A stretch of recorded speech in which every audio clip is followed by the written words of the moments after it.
All right, it's 12 o'clock and we only have 30 minutes. So good morning or good afternoon. I don't think we have a good night, but maybe we do. So good morning, good afternoon, or good night. Thank you guys so much for joining us for this 30-minute, very quick lunch and learn. Dan, do you have anything you need to say real quick before I take off? Because you only gave me 30 minutes. You go right ahead, Sarah. Thank you. All right, I'm on it. So I'm not going to keep myself on video the whole time because I want you to focus on the screens, but I always feel like it's so impersonal when we don't like say, hey, this is me. So hello to everybody. I'm going to take myself off, but I'm going to keep talking. When Dan asked me to do this 30-minute, I'm like, I'm on it. I'm on it. I love this. These are the best books ever. And that's why I titled it One Resource with Many Uses. I just did a webinar on Wednesday about active learning in the classroom, and we always pick a resource for our different webinars that we do. And this was my resource, this book, because it has activities in it, and I'm going to show you some of those in this 30 minutes. So we'll go ahead and get started. Here I am. I'm not going to read it to you, but this is me. I've done a little bit of everything. I started out in adult education as a volunteer, and then I quickly became an evening teacher. I did a high school credit recovery. I was the coordinator of a local program. And then the best thing that ever happened to me is I got the job teaching at the Hamilton County Jail, a little north of Indianapolis, Indiana. I'm from Indianapolis, Indiana. And it's about 300-400 beds. And I love it. I've been doing it over 25 years, and I hope to continue doing it for a few more. It's the best thing that ever happened to me. And that's why I love doing webinars for teachers, because as a practitioner, I want to show you things that I am doing in the classroom. I'm not going to sit here and go, yeah, you should use this stuff, and I never touch it. I'm saying, yeah, you should use this stuff, and oh my gosh, it's pretty awesome.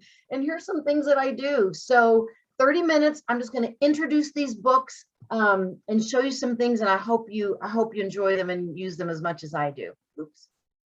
So these are the books that we're talking about. There's several different ones. I'm going to touch on a few of these because we don't have a lot of time, but I'm going to tell you right now, my favorites are the literacy resource. So if you have a low level group, the math and the ESL. The high set and the GD are great. They kind of encompass a lot of things. But if you want to get more specific, the literacy resource, the math book, and then the ESL. And again, it isn't about just the activities, but it kind of also in the introduction of it, and I think I've got some of those slides in here, it talks about the adult learner. So if there's any directors out there, or there's any new teachers out there, these are the books you want to grab, because it's a user-friendly book. It's not a book that it's like, oh my gosh, I got to read all this before I can figure out what to do. No, you're going to read this little bit of a chapter, and then it's going to say, and use this activity, because this activity would be really good. And it shows you what to do, and then it has resources in the back we'll talk about. But here's your literacy book. It has 80 ready-to-use activities. I'm not saying it's got an 80 ready-to-use activities that you got to figure out how to use it. I'm saying it's right there. It's right there, ready to use. And the other thing that I really like is it's got these word lists in the back, some sight word lists, some little phrases word lists, and it's all in the back of the book that you can use for your students. And Dan, they're reproducible. Are these reproducible or not? Or do I have to go online? They're reproducible, right? Yes, some of the activities are reproduceable. And yes, there are a lot of reproducibles. So in the back, you've got all those reproducible activities that you can use. Okay, right? I hope so, because I'm reproducing it. I thought it said reproducible. Don't get mad at what they are. Okay. I'm very good, Dan, and you know I am about copyright, because I have copyrighted material, so I'm very sensitive to copyright. So please note that make sure that's on the recording here. Anyway, let's keep going. And on the math, oh, I love the math. Because in part one in the math, so this book is separated into two parts. And the part one is kind of like basic math instruction. So if you, again, are a new teacher, and not just a new teacher, but a new teacher to how am I supposed to teach adults, it gives you information. And the best part is it talks about overcoming math anxiety for the student and for the teacher. I don't know if you can already tell, maybe you can, I don't know, but I'm an English major with a theater background, lots of theater background. And I love it because I get to kind of perform when I'm teaching. But this is what I loved about this book, is that I've never taught math. I mean, I've now I feel comfortable teaching math, but it was a great section in this that, and it's not like 500 pages, it's a few pages about how to overcome math anxiety for you as a teacher and for the student. And then it also talks about transitioning to college or career readiness, which we know we really need to focus on. It isn't about, let's just get that HSC, let's just get that high school equivalency and be done. We know as a collective group, all of us under the national reporting system, all of us need to make sure that we continue going into that next level. And then part 2 is where you have all of these resources and you have all of your different practices and activities. And I'm going to take myself off video real quick, I think. And I'm going to show you one of my favorite things that I didn't clip in here. But these are algebra tiles. And I don't know if you can see that, or if anybody's used algebra tiles. And then it goes on and it gives you the template, but then it also shows you in here, it gives you ways and how to use them. And so you can have the template, and then you can do algebra tiles so they can do 2x plus x equals 4 or whatever it is. And they give you that in this book. And then they also give you the activities that go with it. And it's just amazing. And then it also, down here, you've got these videos that you can also enhance your learning in this. And one of the videos that I really like, and Dan, we give them that link, right? Is that link in here? I'll put it in the follow-up email. Yes, please, because, and I just bookmark it and I have that link, and one of the best links in there, and it's also in this book, is problem solving. And I know we all go, yeah, you know, we have to do problem solving. We do this. What's nice about it is that it gives you where you could actually give the students, these are the steps to problem solve. What's the question asking? What is it asking? And then how do I break that down? That's in this book. One resource, many uses. Love it. Love it. I was panicking because I didn't think earlier. I was like, wait a minute, where's my math resource book? Because usually I have some here when I do webinars, and then I have some at the jail. And I was panicking because I remember taking it for another teacher, but luckily I had this one at home. I was very excited. The ESL has 50 ready to use activities in the ESL classroom. I'm going to show you some of these activities too here in a minute. I got to make sure I keep track of time because I can barely introduce myself in 30 minutes, but we'll keep going. And these activities can be used for one-on-one or for group, because we know in ESL, and I don't know how many of you ended up with like a multi-level ESL class. And I know that is so difficult, and that's not what this webinar is about, but there's ways in this book that kind of, you can set up learning centers, because you have all these activities. If you need to set up centers using some of these activities in this book. So I have 3 levels of learners, and I can find 3 levels because in the ESL book, it has different levels, and it'll tell you, it'll say, is this right? Echo reading is for everybody. It'll say all afterwards. And in some of them, it'll say for who am I? And it'll say it's for intermediate or advanced people.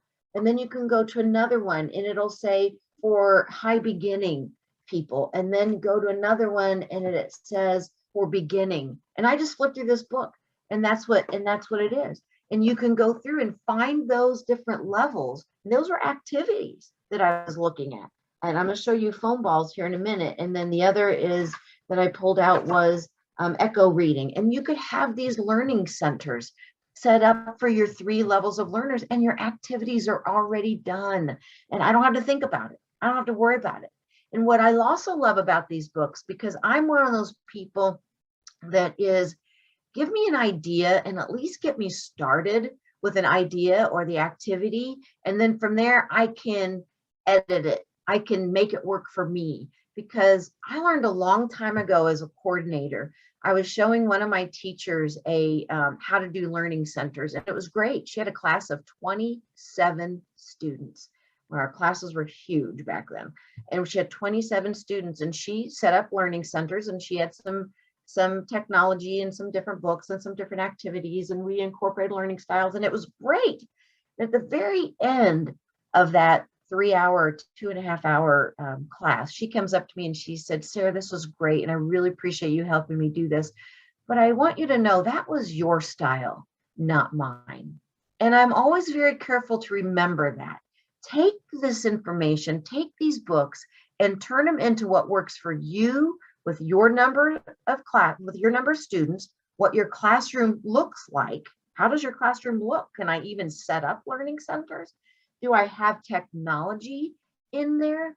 But these books are beginning to help you do that. And then as you can see in here, it kind of shows you down at the bottom basics of English language culture and some different phonics and grammar. And then it kind of moves on to the listening and speaking and conversation. And again, it goes in levels. So you've got your levels in there. And I love it. It's a great book for our ESL friends out there that need some new activities or something different. There's some awesome things in there. And then I'm not going to talk a whole lot about these because some people are GED, some people are high set, but these are just some great resource books. 70 easy to follow activities. I love the fact that they have critical thinking in there. They have a valuable appendices where you can actually look and kind of look and go, okay, I need to look this up, and I'm grabbing that book. I'm a high set state. We just turned a high set. So you can look at all of the different things in the back. They've got different prompts in there. They have rubric in there. I also like the fact that I noticed that they had the standards in the back. So you also can get some of your standards in there. So for college career readiness standards that we need to be incorporating. So those are in there as well. And then I noticed that we also have in there the latest updates and replacement pages for all 4 test areas because it's always kind of updating and changing. So there you have that website for that, and you can also have that resource. Are there any questions so far, Dan? Do I need to be looking, or are these people just saying hi to everybody? I have been answering the questions so far, so I will. Okay, good. I need, okay, good. If any for you. Thanks. Okay. And again, you got the high set 50, easy to follow, critical thinking, tips for working with high set students. So you've got your high set and your GED books in here. So you can also grab those. And to me, and Dan might not like me saying this, but to me, literacy, ESL, math, those are my go-to ones. Those are my favorite ones because they basically cover everything, and I love them. But these others are available as well. So I want to make sure you know that. So this is from my math book, and this is an actual example from it. And this is one that kind of gave me an idea of how to do stuff, because our problem is that our students know how to do 2 + 2 is 4, but when they see it in a different context on the test or on an entrance exam to get into our community college, then they don't know how to decipher. And what I loved about this activity, and this is kind of a snippet from it, what I loved about it is it's talking about the process on how to answer the question. And I love that it was a 5-step. And I know we all have different ones that we like, and you can adapt this, or you can go, yeah, I always say answer the question first, or look at the question first. That's great. Again, this is for you to mold into what works for you. But I liked it because it had steps to it. And it gives you some ideas on how to do stuff. And I love this little thing where it says, let me see where my pointer is. I think I got my laser pointer. Here it says what I have and what I need. I love that. And it kind of gave me that idea of, you know what, I could put that on a laminated, like we could laminate that on a little piece of paper and have everybody have that, or on your dry erase boards, have them immediately put that down on their dry erase boards. Let's start deciphering. We have to spend time deciphering with our students. And that's where that critical thinking comes in. If we don't teach them to decipher the problems, we can be at the board all day long teaching them the 2-step equations, But if they don't know how to see that on the test and transfer that knowledge, we didn't do them any good at all. And that's what these books kind of do. They kind of get that to the next level of critical thinking. And I love percents, and I teach the percent box, so that's why I pulled this one out.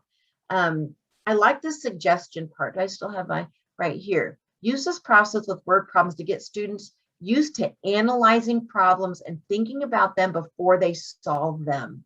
Don't just go right into solving. Let's get them to analyze and think deeply, think critically. That to me is one of the main things we have to do as teachers, is to get our students to think critically. That's what our employers are wanting. They're wanting people that can think critically. And it's our job as adult educators to also do that as well.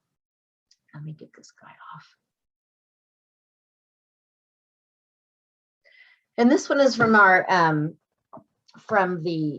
is it from the literacy book? Or is it still in the math book? I didn't write down where these are from. Let me look. It must have been, is it from math? I don't know, but I just looked at something really cool in there. Give me a second. Or did I pull a different book? Oh, you know what? This is from the high set book. That's what it was, because I thought, well, I know this. I'm familiar with this. Where did it come from? It's from the high set book. So this is actually from, oh, look, and Dan did this. Look, I didn't even realize it. Look. High set exam resource book. I'm really on my game today. Sorry, folks. So there's what it's telling us what book it's from right there. Look at that. I didn't even see that.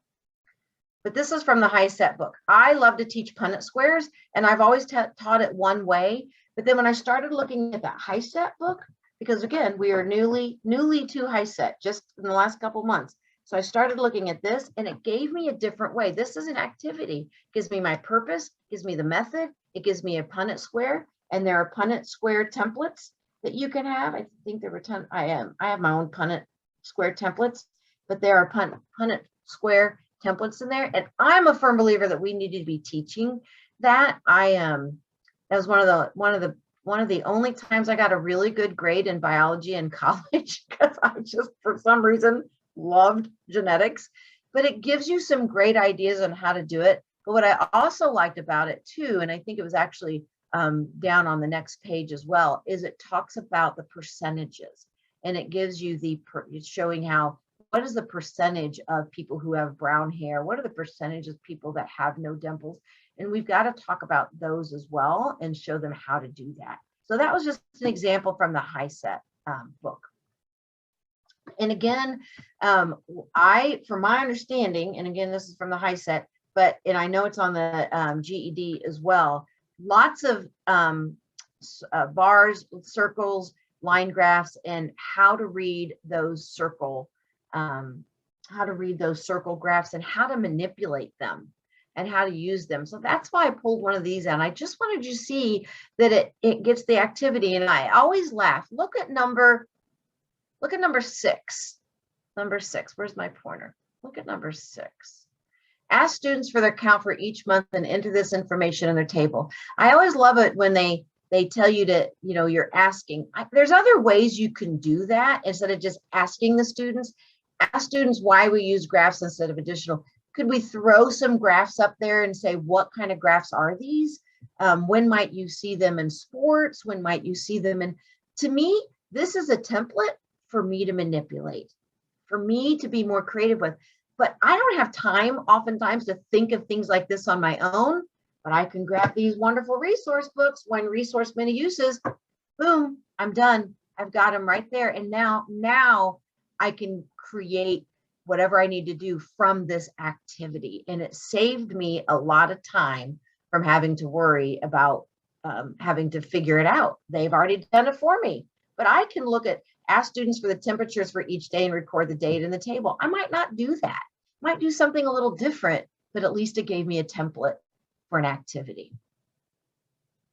This one is from the literacy. Notice I gave you the content page, and you're thinking, oh my gosh, Sarah, why did you give me the table of contents? Because this book actually follows the 4 steps for literacy. So you've got, you'll see it in here. You've got alphabetics, vocabulary, fluency, and comprehension in order to teach somebody to read and to write. And what I love about this is it goes back, if you look at the starting point, when even the adult learner, for us that might be new to adult ed, and how am I going to teach these guys that are fourth grade reading level and below? It talks about this stuff right here. And what I love about these books is it's not written on this PhD level that I'm like, oh my gosh, my brain is being fried and I've got to decipher every sentence. It's written on a level that makes sense and that is an easy read. And you're like, wow, I didn't realize the difference between learning differences and learning disabilities. I didn't really understand the characteristics of the adult readers. And this kind of gave that background for that. Good information for our new teachers, especially, is who is that adult learner, especially in the literacy part. And so I wanted to show you this because it's got all of this here. If you don't want to read that, skip it. Don't worry about it.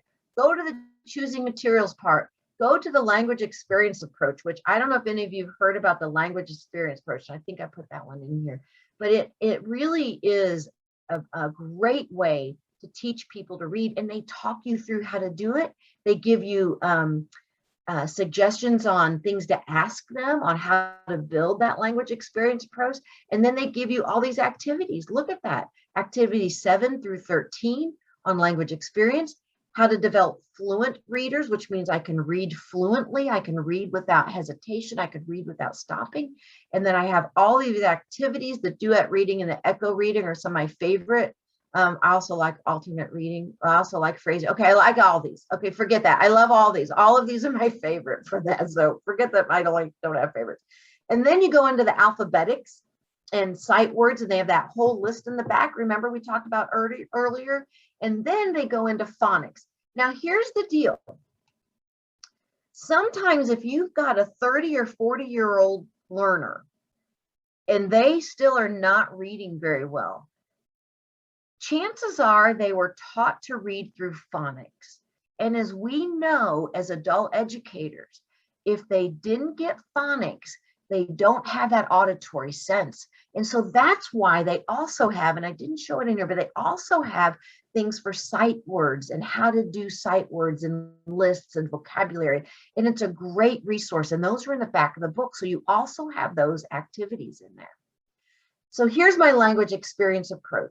And that's why I pulled this one out, because I really wanted you to, when you can really analyze this, because we don't have a lot of time, but when you analyze this later, I want you to go to this pages 46 and 47 in the literacy resource book, where it's got the creating the language experience approach. People often call it ELA or LEA. And it shows you exactly how to do it. And you'll see that you're going to say, I'm going to ask them, if you could go anywhere in the world, where would you go? And they're going to tell you, and then you're going to write it down exactly how that person wrote it. Exactly. And then you're going to ask the learner to suggest a title, and then you're going to verify. Then you're going to read it to them, touching every single word that they said. And then you're going to ask the learner to go back and read. And so it's a great way to help people, especially if they need that sight word type of learning. It's a great way. It's one of my favorite things to do with low-level learners. And I even sometimes do it with my learners that I notice in their writing, and they can write and they can read, but I notice there's a lot of tripping up there. And so I'll go back to this approach to kind of show them, this is what you said, and this is how it's written, and this is how it's read. And it's really powerful. And that's why I pulled this one up, because it's actually in there as well. I went backwards, sorry. And then this is another one out of this one. So if you do phonics with them, it's got them to get the, and I picked this one because I use this one with my low-level people, because sometimes they can't hear sounds. So again, this is a great method to see if they're going to be a phonics learner or a different type of learner. And so I use this activity to show them, or to kind of figure out, can they hear that P and that T? Can they get the P-A-R-K? And one of the things I noticed is bird and girl, and you probably guys have seen this too. I know that I and R are reversed. And so that's when you have to start thinking, is phonics the right method for them? Is it a phonics issue? Should I try and do some other things with them? And that's where this book covers all of that. All of that. One resource, many uses. And then also I was glad that was up there because the Phonics Bingo is a really nice activity, and they actually give you the bingo template. So you don't even think about it. I don't have to go out to the internet and find it. It's right there. So here's some of those sight words that I was talking about in the literacy book. So you got sight words right there. I love that they have do not cross, do not freeze, no minors. So you're seeing signs. So this is kind of a little bit of a workplace as well, but you have this entire word list. And in one of the workshops, our reading workshop, we talk about taking, 10 words and reading them to them and have them write them. And then you can kind of analyze where they are according to that's kind of an assessment that you can also do. But you got it right there. Here's your sight words in that literacy resource book. How to make speech sounds. So that was another one that I liked in there. You can tell I have some low-level learners that I use this book quite a bit. And then in the ELL, I never want to forget our ELL friends. This ELL book, look at all of those activities. You've got conversation, you've got grammar. I love that they threw idioms in there, and there's some really fun, there's a fun activity in there. And then it goes into reading and writing. So you've got conversation, and this is just a snippet of it, of the table of contents, but you've got reading and writing, and then you've got integrated communications down here on the bottom right. So you've got that as well on your ESL. And then the foam ball is a neat activity. We actually do something similar in my jail class that we do. I love thumb balls and I love that, but I thought this was excellent for ESL. So you throw a soft foam ball to student A saying, Sarah, catch the ball. So I'm going to throw it and I'm going to say, Dan, catch the ball. And then when I catch the ball, I'll say, Dan, throw the ball to me. So you're getting them into some phrases, but you could have them do anything. It could be any phrase. It doesn't necessarily have to be the ball, but you're throwing that ball around and they're getting used to the different types of parts of speech. So I thought that was really, a really good activity. And then role plays, we do a lot of role plays, but they give them, here it is. I don't have to make anything up. It's like right there. And I know there's some great books out there that have role plays in them, but they have several in here. And again, one resource, many uses, because I've got 5 books at my disposal. That's sometimes all I need. And especially if you're starting a new class or a new teacher, these are the books I would hand them. What books do I need? What books do I use? I don't know what to use. I would start with these because it gives them everything. And then Dan, do you want to talk about this? You want me to say anything? Yes. He's not there. Are you there? Yes, here I am. I've been trying to get an answer to one of the questions. So let me first see if you can answer this, Sarah. If not, okay. I'm going to also try to send a quick invitation to, I can't because you have to register for this event. Okay. Well, then I'll just send out an answer later if you cannot answer. But Rachel wants to know, what is the difference between a literacy resource book and the ESL resource book? I can answer that. The literacy resource book actually goes along with the 4 steps to learning to read, which is that alphabetics, vocabulary, fluency, and then comprehension. It follows that. Yes, do we need to do that with ESL? Absolutely. However, ESL has a little bit different things that go on with them. And so with them, it talks a little bit more about cultural barriers and cultural issues in there. It talks about more like using pictures. So you're using pictures for health and how to ride a bus or how to do things. So it's a little bit more in that sense. But I think you bring up a good point, Rachel. I would use these 2 books together. I would absolutely take the literacy book, and I would take the ESL book, and I would use those as combined resources. I think that was an excellent observation, Rachel. And I think you're right, but I would take both of these, I'd look at those table of contents, and I'd mesh those 2 together a little bit. Did that answer? That answer. And so Liz wants to know about the table of contents of the ESL book. And normally I could just send her a link where you can click on look inside and you can see the table of contents and sample pages. But yesterday we noticed we've got a glitch with our website and it hasn't been fixed just as of yet. So we can't send you that link right now. Do you want to say anything about the table of contents of the ESL book? On the ESL, I'll tell you what I like about this one is it starts out with like language learning. So the four basic language skills. So it does a little bit of language acquisition in this one. The functions of language, second language acquisition, and becoming a better language teacher. So that is actually all the second. So this is introduction and it's right here. So it kind of gets you a little bit of introduction to teaching and as ESL. And then it says communicating across cultures. I don't know your language, you don't know my language. So it has a section on communication and some activities on getting to know your students culturally. So it's kind of basic. It's specifically designed for our ESL learners, not just any activity, but activities to get to know them. And then it goes into listening and speaking immediately. And then what I like about this one, but I use this with my low-level learners. I know you guys can't see that, but it has total physical response in there. And that's where that foam ball came in. So it had, and I do a lot of physical activities in my classroom because I love active learning.